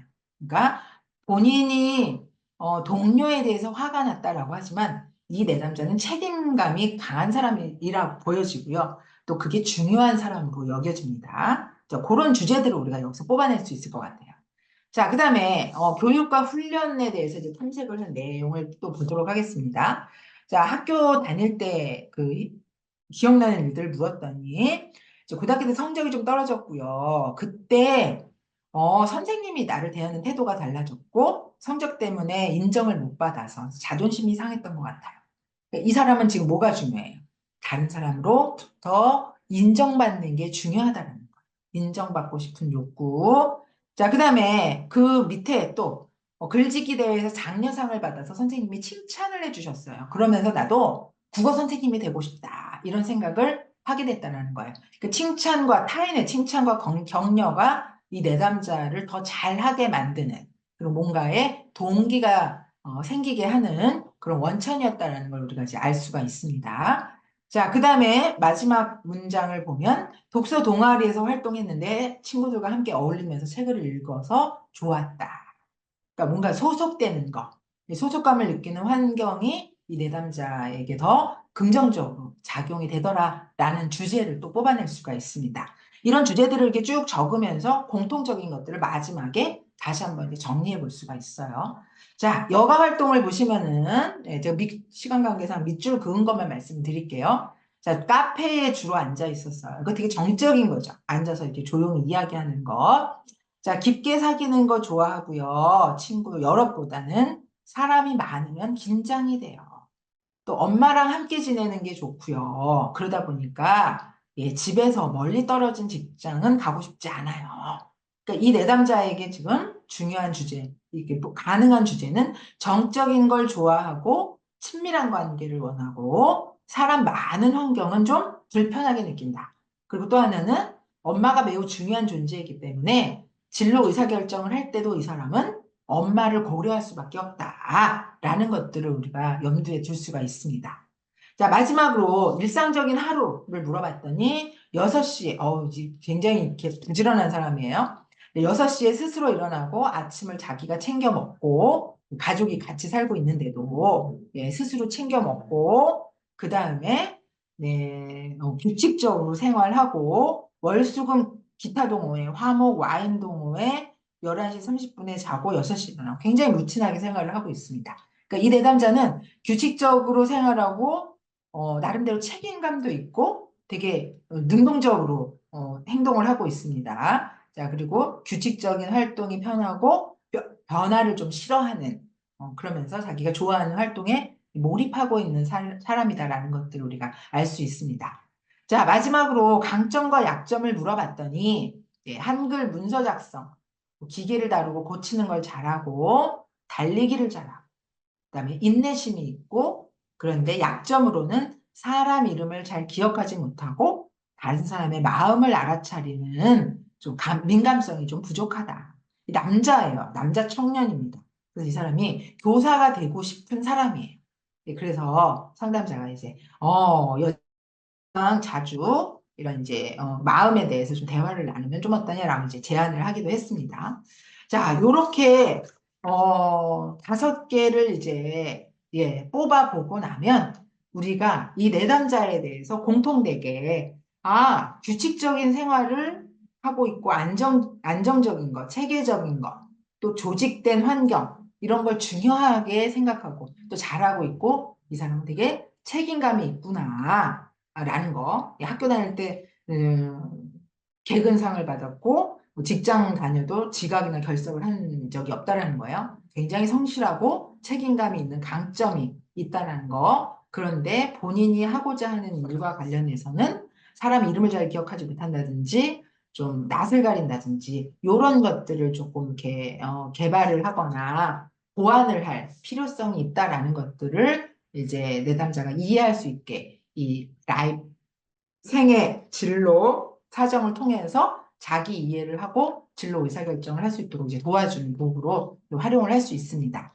자, 다시 한번 정리를 하면 학우님 자신들의 직업에서의 경험에서의 좋았던 점과 좋지 않았던 점들을 뽑아보시고요. 그다음에 교육이나 훈련받았던 거, 초중고 대학생, 또 그 이후에 쭉 경험하셨던 것들, 그다음에 여가 활동과 관련된 부분, 그다음에 일상적인 하루는 뭐 요거 정도는 생략을 하셔도 될 것 같고요. 본인이 생각하는 본인의 강점과 약점에 대해서 한번 정리를 해보시면 자기 이해를 하는데 도움이 되지 않을까라는 생각이 듭니다. 네, 아까 계셨던 분들이 또 시간이 길어져서 그런지 어디로 가셨네요. 자, 제가 준비한 내용은 여기까지이고요.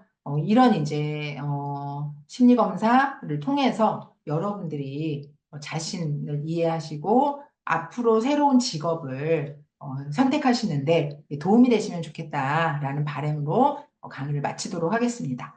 혹시 질문이 있으신 분, 질문을 주시고요.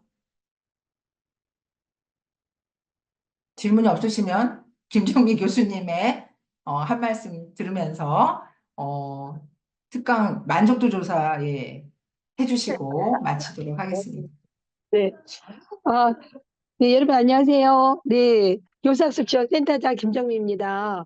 오늘 그 귀한 이거 특강해 주신 김현미 교수님은 그 국제사이버대학교 그 상담 심리학과 지금 학과장님으로 계시고 이 상담에 관련한 아주 전문가세요. 그래서 제가 바쁘신 와중에도 특별히 네, 여러분들에게 좋은 그 말씀 전해달라고 특별히 제가 부탁을 드렸습니다. 그래서 이 그 없는 시간에도 불구하시고 이렇게 귀한 말씀해 주신 우리 김현미 교수님께 여러분 한번 이렇게 그 하트나 아니 뜨거운 박수 좀 부탁드리겠습니다. 그리고 혹시라도 상담에 이제 관심 있거나 또 뭐 편입 요거 생각하시는 분들은 김현미 교수님에게 직접 연락하셔도 되고 아니면 이제 저를 통해서 연락 주셔도 됩니다. 그래서 어쨌든 교수님 너무너무 고맙습니다. 감사합니다. 네. 감사합니다. 네, 네. 네, 줌으로라도 오랜만에 얼굴 뵈어서 저도 네. 좋았고요. 끝까지 김순애 학우님 그 비디오도 켜시고 열심히 수강해 주셔서 감사드리고요. 아, 감사합니다. 네, 김정미 교수님 토요일은 아닌가 봅니다. 네. 네. 아니, 토요일이라서 괜찮을 줄 알았는데, 오히려, 네, 너무 다들 바쁘네요. 보니까. 네. 그러시기를. 네네네. 연초라서 또 그러실 수도 네, 있고요. 맞습니다. 맞습니다. 네. 그럼 오늘 네, 이거, 주말에 함께 해주셔서 하신 게, 감사드리고요. 네. 그리고 그 교수님 오늘 이제 특강하신 거가, 저희가 이제 편집 작업을 거쳐서 한 1년 정도 학교 네, 홈페이지에 계속 이게 게시가 될 거예요. 네. 그래서 허락해 알겠습니다. 주셔서 또한 감사드립니다. 네네네. 네. 네. 남은 주말 감사합니다. 잘 보내시고요. 네, 감사합니다. 감사합니다. 감사합니다. 네, 고맙습니다. 네.